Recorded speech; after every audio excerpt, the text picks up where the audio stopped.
After ending the action yesterday, we are the ones to kickstart Grand Prix Sunday today on the most famous day for British motorsport. In the commentary box, it will be myself and Joshua Burt. But first of all, let's hand over to Richard O'Neill as he takes us through some of the information before the race begins. Lovely livery from Chris Dittman. It really does stand out from the others. Chris just to the right there of the two guys standing behind the car. And don't the cars look absolutely fantastic for this wonderful weekend that we're looking forward to.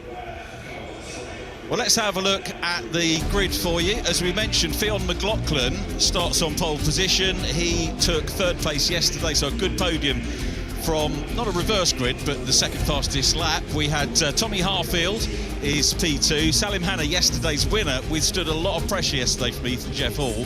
Thomas Behrman, the brother of Ollie Behrman, who we'll see in F1 a little bit later on. Thomas in his first year of F4, first full year, starting fourth. Ethan Jeff Hall had a career best, I say career, it's only his first season in F4, the reigning Ginetta Junior champion, so moving from junior sports car racing into single-seaters.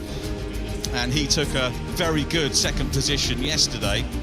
Alongside him, driver who should be starting third on the grid, and that's Martin Molnar, but he had a three-place grid penalty handed to him overnight, and that was for contact with the McLaren driver I mentioned, Ella Lloyd, in the early stages of yesterday's race. So Martin Molnar, who's second in the F4 Championship, has a three-place penalty in start 6, but we could expect him to maybe make a little bit more ground over the course of the race.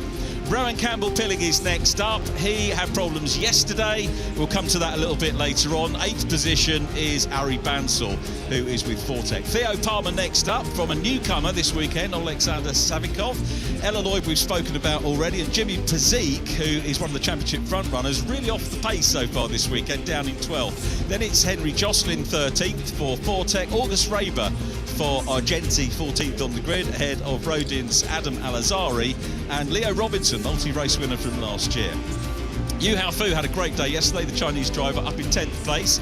Xavier Avramidez next up from Guy Ulbaj. Emily Cotti 20th from Charlie Edge and Nina Gademan. Tom Ingram Hill 23rd from Esme Kosterman.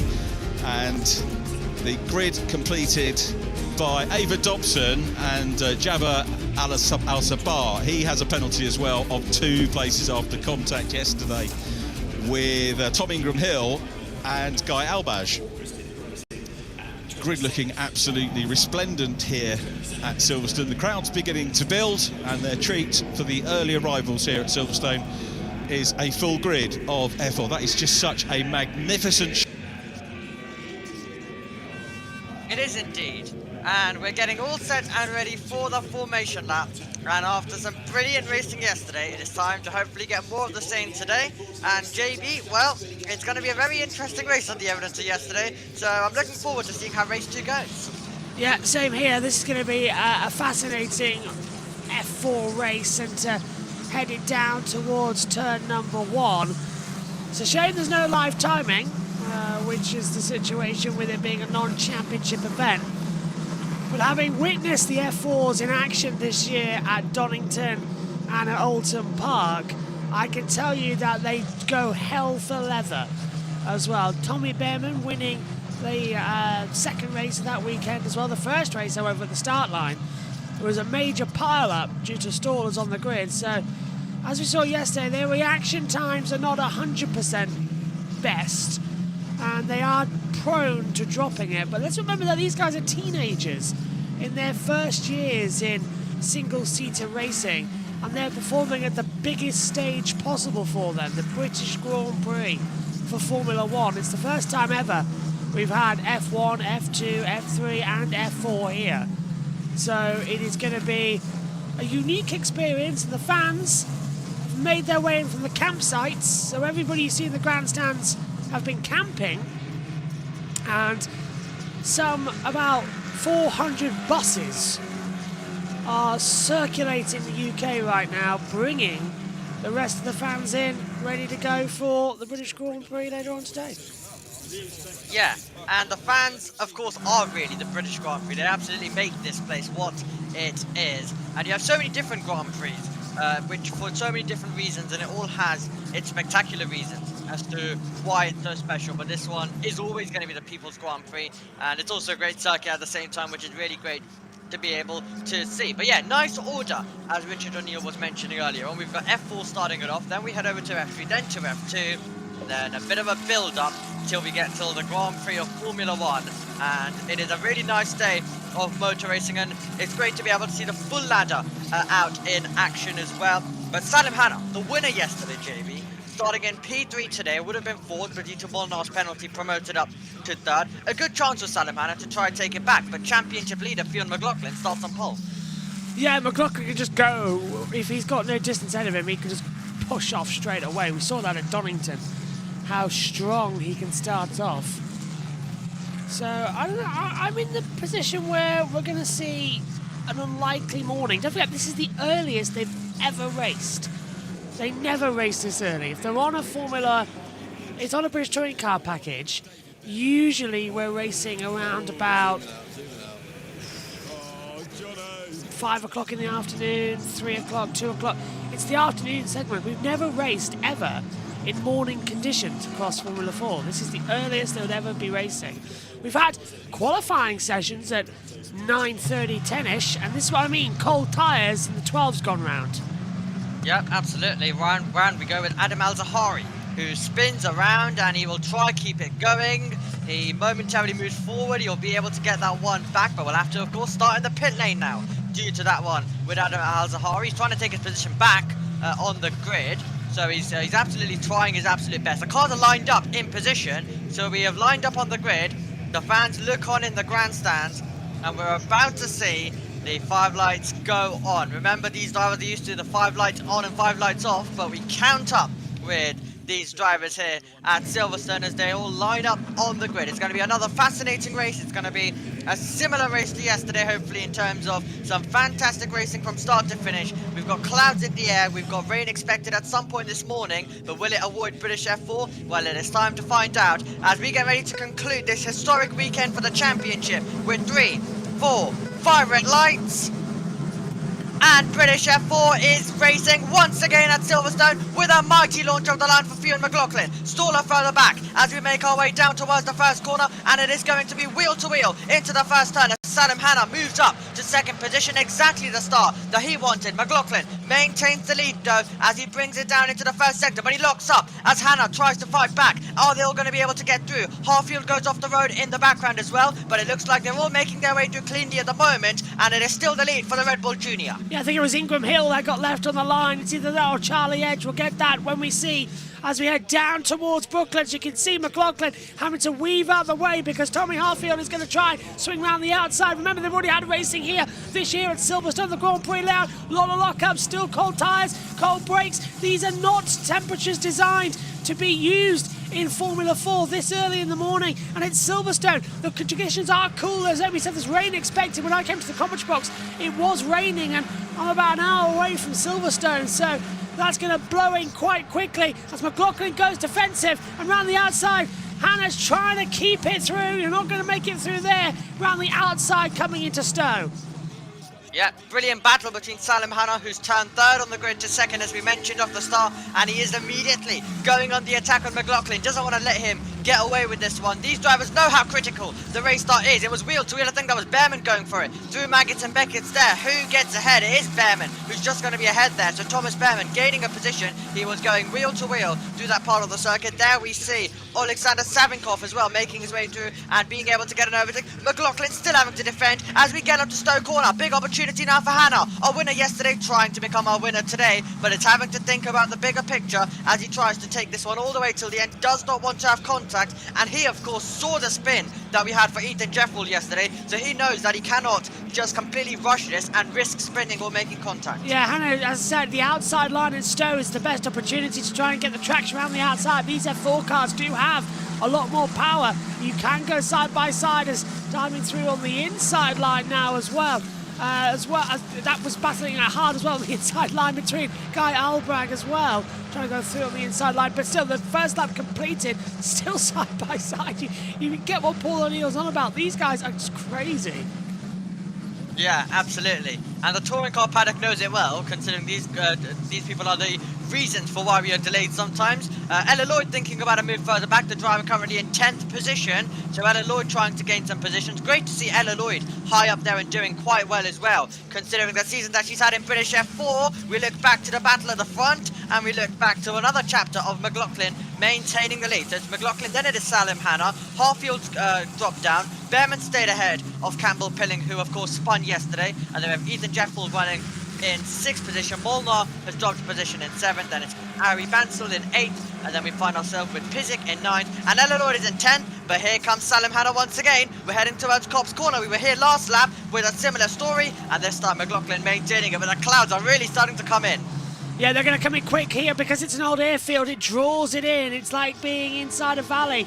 It just brings it, but you're in a plateau. It's a really strange atmosphere. You get it Silverstone. It can be dry 1 minute, raining the next. It's, I suppose, half in Northamptonshire, half in Buckinghamshire. You get two different types of weather at the same part. As you head down now, the hanger straight going through, it was Tom Ingram Hill who stalled at the line, but he has got going again. Then it's also coming with Esme Kosterman down now in 26th position, dropped back, but it was Tom Ingram Hill who stalled at the line. Yeah, absolutely. Disappointment for him to stall as well, and it's something that we usually do see in these single-seater cars, unfortunately, where cars do get left off the line, whether that's on the formation lap or whether that is the actual race started, is something that we have unfortunately become used to, but it's important that everyone is able to avoid. Luckily that stalling was a little bit further back, so it wasn't the biggest of issues, as well as we come over the line to begin another lap. Martin Molnar setting the fastest lap, and he's fired up, isn't he, because he had a penalty of 3 places. He would have started in second, and he probably would have been fighting for the lead exactly like Salim Hanna is right now. And into the pit lane has got Nina Gaidman, so she's down there as well, unfortunately. Early on, Ella Lloyd just getting passed on the inside line as well by Salvador Coy as well. And to be honest with you, off the grass now as well, you've got nothing left to lose. This is the last race of the day. Just absolutely go for it and just push hard. As you can see now, locking up big time down towards Brooklands. It's a non-championship event. All you're racing for here is to put yourself on the map, and that's a stunning move down the inside. Coming side by side again further back, that's just behind. Off the track then goes Thomas Behrman. But yeah, he had to aggressively go defensive, and now he's lost 2 places. Yeah, so he couldn't stay ahead of Campbell Pilling. He was side by side with Campbell Pilling. Salim Hanna this time thinking about the inside, won't be able to get there into Cops. Every time we go through Cops, he's absolutely glued to the back. But yeah, he's going to go for it. He's going to risk it at some point, 100%. And there we looked at a terrible sight as well. That is Aramides. So at the moment, Gaidman also came into the pit lane. So that's disappointment for her. So both high-tech drivers coming into the pit lane of Gaidman and also Javier as well. So those two coming in. Disappointment for high-tech. They've not had the start they needed, and they've also just seen Behrman go off the road on this lap as he was trying his absolute best to defend. Talking about defending, that is exactly the goal. No. Ahead of McLaughlin. He's really weaving, taking it all the way to the brink. Salim Hanna won't be happy, and still he can't overtake. Different rules, of course, here this weekend. We play still by the F4 rulebook, but also the FIA International Sporting Code here.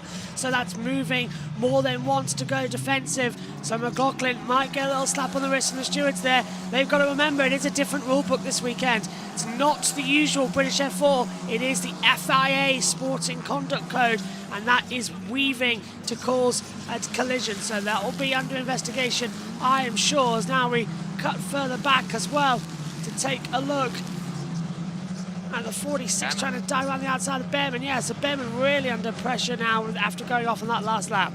So that's Bansal trying to find a way through and still running wide as well as they come in. Ella Lloyd's in a sandwich here. She's got to be careful. The two teammates side by side alongside her. You don't want to make contact. Ella knows that after what happened yesterday, but she wants to also gain plenty of positions and definitely be in the mix and wants to maximize, because of course she's already on the F1 weekend racing quite a few times, but she wants to maximize this weekend. Harfield is very close to P1 at the moment as well, so it is getting super tight between the top three, all of them absolutely gunning for it, and this race even more better than yesterday at this stage, because we're seeing such a great battle at the front. We're seeing great battles everywhere we look at the moment, and they're currently surviving. Once again, it's going to be Salim Hanna, who is going to be tucked up to the rear wing, and now he's going to go to the side, around the outside into Cobb's corner. This time, he's prepared to risk it a little bit more, but this time still, he can't get by. What he's trying to do is get the better traction to try and attack into Maggots and Beckett. He's having a look, he's trying to pull alongside. It's going to be side by side between these two, and Salim Hanna will be braver and takes the lead. He gets past Fionn McLaughlin, and he had to try something inventive, and he did, to take P1. If you're wondering if this is what it's like every single weekend, yes. Yes, it is, and you should see them at Knock Hill as well. It's even more crazy as they jump over the top of the hill as well. So, absolutely, Formula 4 is worth your time on the British Touring Car Package. You can cover it all here on JB Motorsports as well. The only place to see the live action races, because they don't cover the Saturdays. We do with the radio format, as again they try and dive on the inside as well, and now McLaughlin's feeling vulnerable as diving back on the inside. Tommy Harfield makes the move into Vale. Brilliant stuff from Harfield. He knows he has to get on with it, because putting up the road is Salim Hanna, who is going to try and win once again, and that will definitely assert his dominance over this weekend. A driver who's not even really meant to be here to some degree. He's an Italian F4 driver. He's not part of the permanent bill at the moment. He joined for a round in British F4, but he's not permanently here, as another position goes to McLaughlin, this time to Campbell Pilling, who's able to get by as well. This is turning into a bit of a horror show, not what Fionn McLaughlin wanted as well. A driver who's dominating the British F4 Championship when it comes to the standings, but not over here at the moment, as we take a look at Molnar up against Ethan Jeffwell as they go side by side onto the Wellington Straight. Yeah, teams have actually received a bit more funding this weekend from sponsors who want to be on the car, because this is such a special event. It's an idea to test the waters for a future British Touring Car Championship merger with Formula 1, to have the touring car package lined up for some special non-championship races as well, just for the first couple of years, and then we'll go in and have a full-on championship round of the touring cars. We used to have races here back in the day alongside Formula 1, but that stopped in the late 90s, and now still side by side. The outside manoeuvre not going to work out down there, unfortunately, between Ethan Jeff Hill on the inside line coming through as well, and Martin Molnar, who's on the outside line and did get a penalty to begin with. Replay, Omi.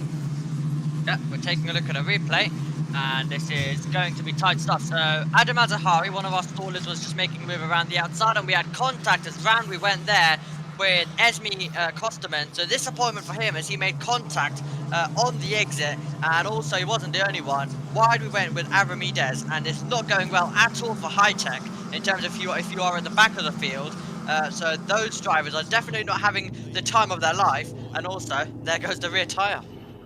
Oh, and I wonder if that's anywhere near on the racing line down towards Stowe. Might be okay as we come back in and we'll get our live timings back. Yeah, we had to borrow the timing tower from FOM here this weekend, because there is no timings for F4, only at the circuit. So in order to cover it, we've had to do what we did originally with F1 Academy. And so that changes in the future as well. Can't imagine, oh God, if they do a touring car race with no live timing, I'll be furious. Yeah, it would definitely be quite unfortunate indeed, and I think you'd definitely be sending some angry messages over as well, because yeah, quite a lot with touring cars. We absolutely need those timings. Yeah. Well. Okay, onto the Wellington Straight we go to try and see who's going to make some more overtakes. We've just seen also Ethan Jeffwell drop a couple more positions further back, so that has happened all the while, and he's going to be trying his absolute best to defend as Ari Bansal tries his best to attack as we throw it down to the corner. So Jeffwell defending, the Mercedes Junior staying ahead of Ari Bansal, who was involved in so much of the racing yesterday, so much of the defending, so much of the attacking in this mid-pack. He's in the same battle once again, so definitely a good driver.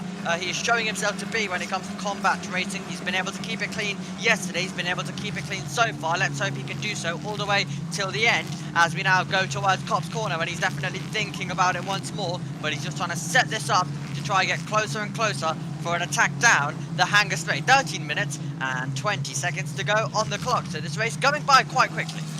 It does, and even when we're covering the action in circuit, it goes really fast, and you go, wow, didn't expect that to come in quite quickly.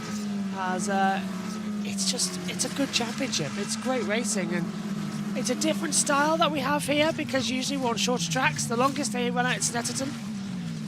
So it's, Debbie on the start on the finish line has got 3 wide coming in, and the Lloyd's got down on the inside line down towards Stone. That's going to be a bit tricky as she's battling with Augusta Robert.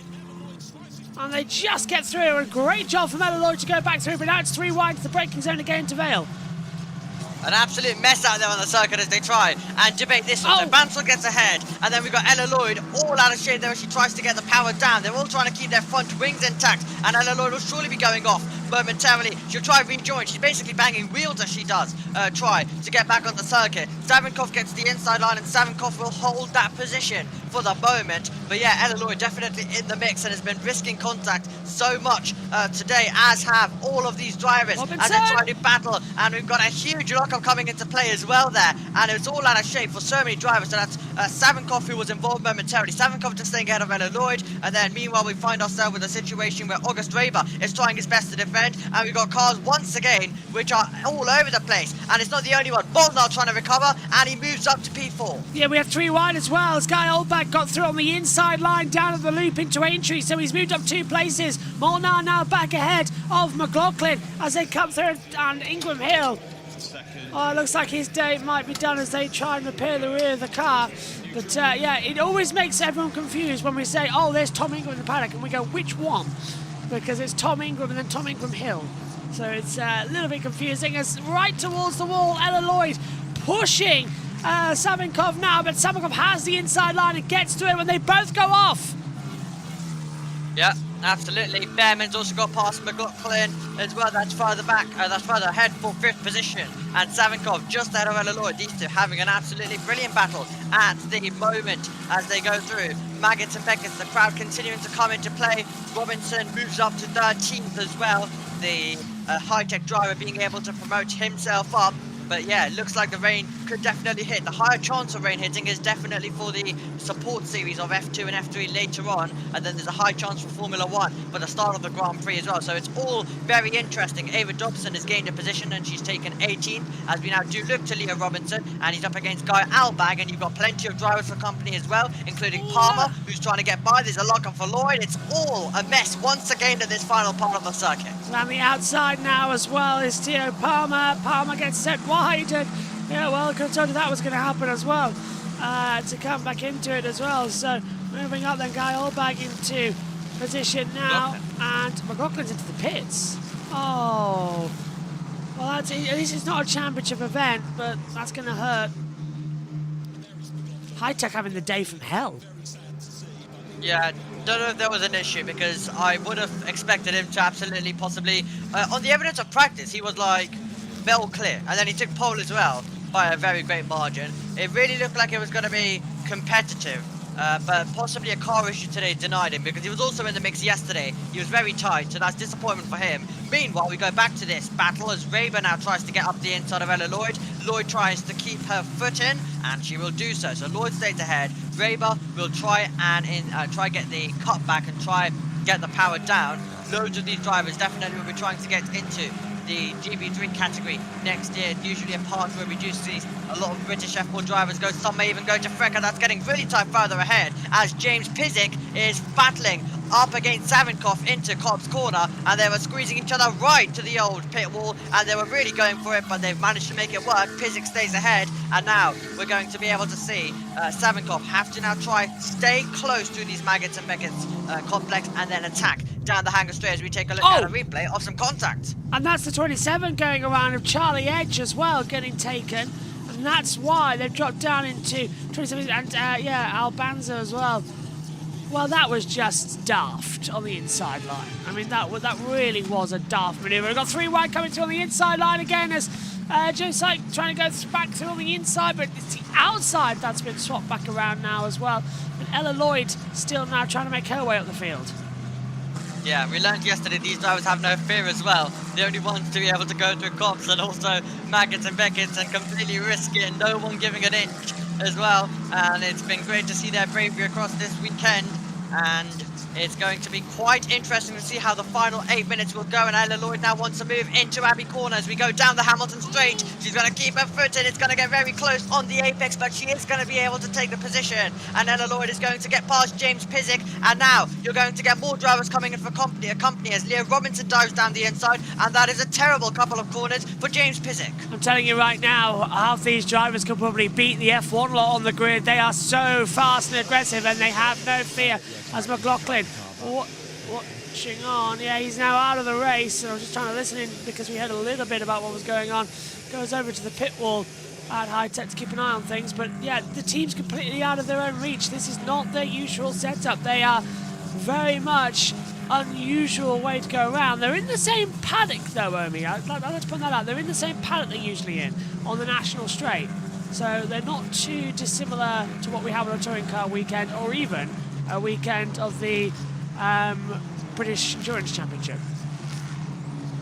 Yeah, so quite a few similarities as well to help these drivers with what is definitely a high pressure environment for these young drivers. They still, of course, have a long way to go as well till any chance of Formula One. They're most likely to get into another year of like either FREC Cup or GB3 as we mentioned, and then after that possible jump to F3, then to F2.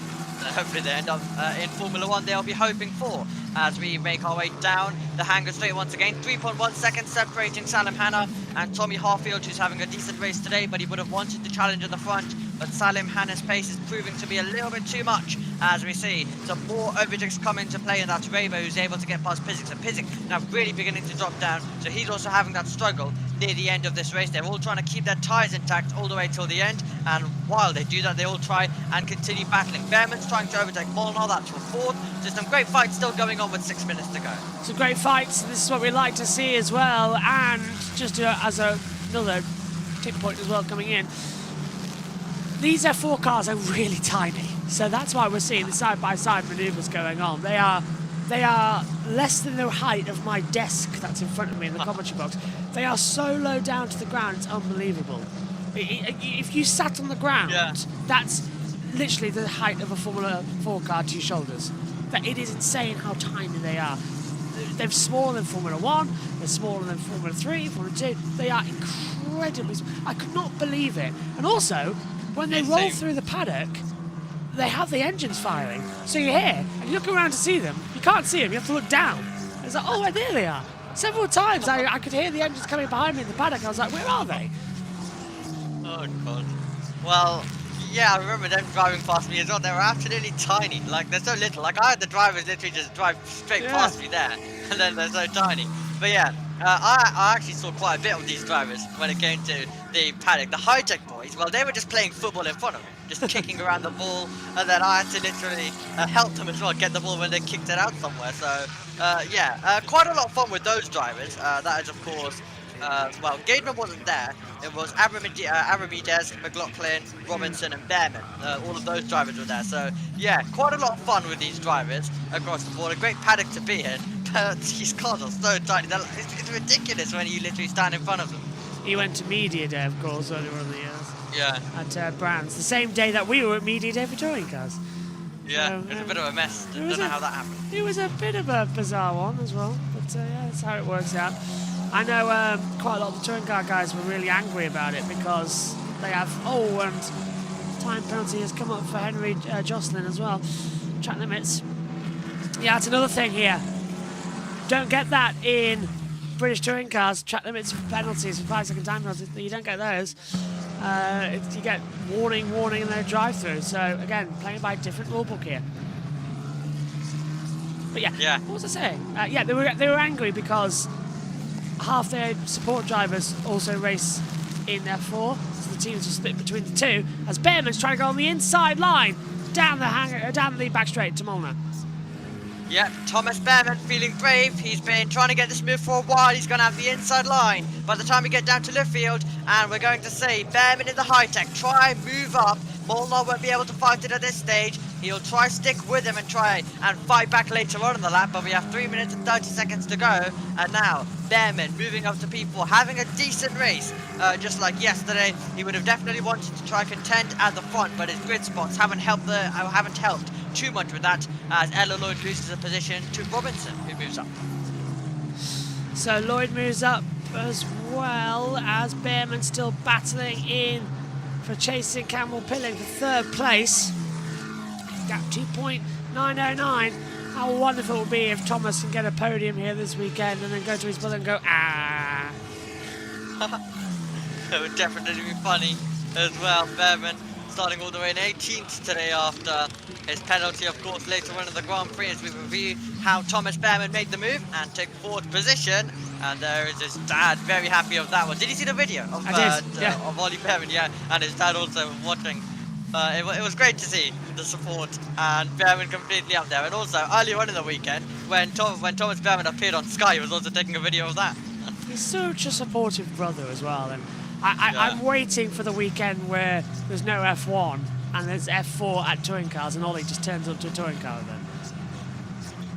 As down the inside, nice manoeuvre from Jeff Hall, but he's going to have to fight it back because down the outside, Savinkov trying to find the traction. Tyres don't degrade here, by the way, in Formula 4. They are robust to deal with the most abrasive surfaces, i.e. Thruxton. So it's the same compound throughout. So that's why we're seeing more racing compared to what we will in F3 and F2 in about, well, 45 minutes time for F3. They better give us a good race. Ella Lloyd diving through the inside line. Tidy stuff from Ella Lloyd, retaking the position that she lost. But yeah, especially with rain in the air, hopefully F2 and F3 do deliver us with some fantastic racing later on. A reminder for Formula 2, you have Victor Martins and Alex Dunn on the front row. So that could be fireworks between two rivals who know who have already made contact so many times this season. Okay, there's a move from Robinson, retaking the position. Right, these two are getting into a proper scrap now. It's pass and repass between these two. And now Lloyd's trying to come back all the way around the outside. These two do not have the best relationship. They came together at Donington Park in an accident. So Ella is sort of just on the road. Yeah, they went past our commentary box window, and all we had there was a massive crash into turn one. Me and Tom trying to look out the window to see what's going on, and then we see Ella's car being dragged back in with the safety car out. So yeah, it's not the best situation, but still going rather well. Yeah, let's hope they can avoid contact today. We've only got 40 seconds on the clock to go past this lap. For our race leader, who's got a 5.8 second advantage. Campbell Pilling is trying his best to close in, but it's 7/10, so he'll really need to push and go for it as well near the end if he is to make a difference. As we see more positions changing, there we see Esme Kosterman, who's gained a place further back, as these four drivers all run line astern, with Ethan Jeffel just leading them down into Stowe Corner as they rotate their way by, and they'll continue their fight as they will make their way through once more. But it's turning into a great fight. Of course, these would be 4 points if it was a normal race, but a non-championship event, meaning it is still all fun and games with these drivers. They can all still go for it and properly attack. So this is the last lap. Brilliant job as well coming in from Salam Hanna to take 2 in a row. That is impressive. We don't often see that on an F4 weekend, actually, as well. So this is going to be interesting to see how if you can take that momentum into the next round of the championship, which I think they're at Croft next. I can't remember. They don't always stay on the F4 on the British Touring Car calendar.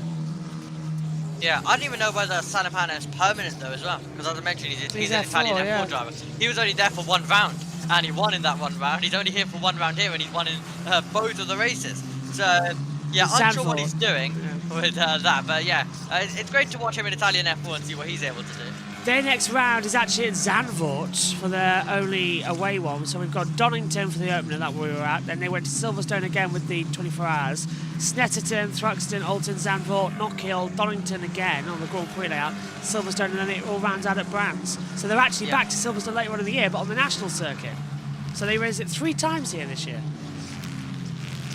Yeah, absolutely. We'd just like to say hello to anyone who's joining us now. I've heard that the British F4 stream is broken on YouTube, so hello to all of the viewers who are joining us right now here on JB Motorsports. as well as we continue the racing going on, and we continue the fascinating racing as Dobson has gained a position, not the only one. Adam Al-Zahari, who had a spin, is having a moment as well as we take a look back at Robinson, who is all over the road as he tries to get past Savinkov over the road, and Robinson will have the momentum to take that position, and now Savinkov will have to try and look behind to now defend from Ella Lloyd. That was great defensive driving actually as well, but unfortunately for Savinkov, it was Robinson who had the inside line coming into Brooklyn, so he's entitled to the position. But Ella's going to try and do something, but we're into the checkered flag moment, I believe. We might be going around for one more lap, possibly. It depends when the leader came across the line. He might have just done it in time. We don't have any timing to be able to tell. Yeah, we are going to go around for one more lap. So now we're on to the final lap. That's confusing because it should be that when the checkered flag, you know, when the time hits 0, that becomes the last lap. So again, we're changing the rules with Formula 4 because the way it works in the normal paddock is that we run half an hour and then the checkered flag comes out as soon as that time hits. This was the manoeuvre, as I was saying. And, oh, big for Savinkov, getting on the exit curb and getting launched. Exit of Stowe. And Ella Lloyd was lucky actually not to get caught up in that same bump. The floor just hitting at the wrong time. Yeah. I just heard its former actually strike the British F4 stream. No. Oh god, they're striking their own support series racing on the YouTube channel. Is like, okay, well, that's quite interesting. So yeah, hello to anyone who's now joining us. Cannot believe that's just happened, but okay. Okay, right.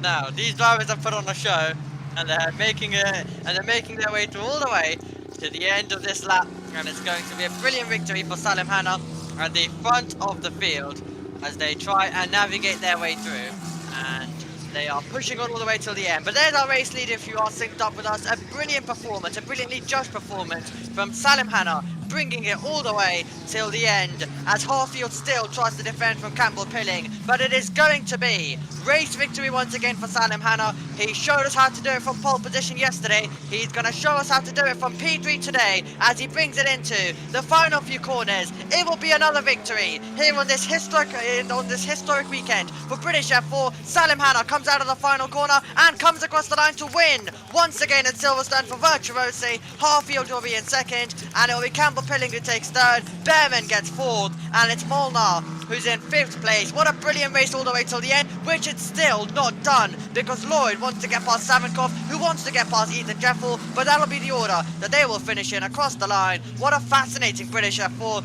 as we conclude this absolutely extraordinary weekend for the category. What a fantastic race weekend. This has been a brilliant showcase of F4 British talent as well, and hopefully it gets more eyes when they're at Zandvoort next as well on the Grand Prix layout. This is a superb weekend of finally it's happened. We've wanted it for years, and now we've got F1, F2, F3 and F4 on the same weekend, and it's just been superb. Yeah, a certified F4 championship as well, which makes it even better and makes everything a little bit more special as well to have the full order going through. But congratulations to Salim Hanna, and we haven't heard too much of Richard John Neal this weekend, so we're going to hand over to him for the podium as he talks us through it. I was going to say let's go off because if Former striking videos, I don't really want to be... Oh yeah, we have to be careful. yeah, kind of need this next weekend for MotoGP. Probably a good idea then, probably a good idea. If we probably do that, because we can't trust them, right. But the fans at the grandstands will be back though for Formula 3. So JB, I'd love to get your final thoughts from this. I think this is the start of something very beautiful between Motorsport UK, TOCA and Formula 1. This could be a big improvement going forward that we could possibly, in the next 2 years, I'd say, because not next year, unless something happens, we could have a British Touring Car Championship support race here, and I'm very hopeful that happens. Yeah, absolutely. Well, it's from Scare Us Off Air. Thank you very much for everyone who's joined us as well across this event. It's been a very special weekend, and we are going to be looking forward to bringing you the rest of the British F4 Championship through our touring car streams as well, so make sure you take a look at those, and we'll have the radio commentary available for you on that. But from Silverstone and from British F4, we say thank you very much for joining us, and we'll see you in a couple of moments' time in the FIA Formula 3 Championship. We'll see you there. Goodbye.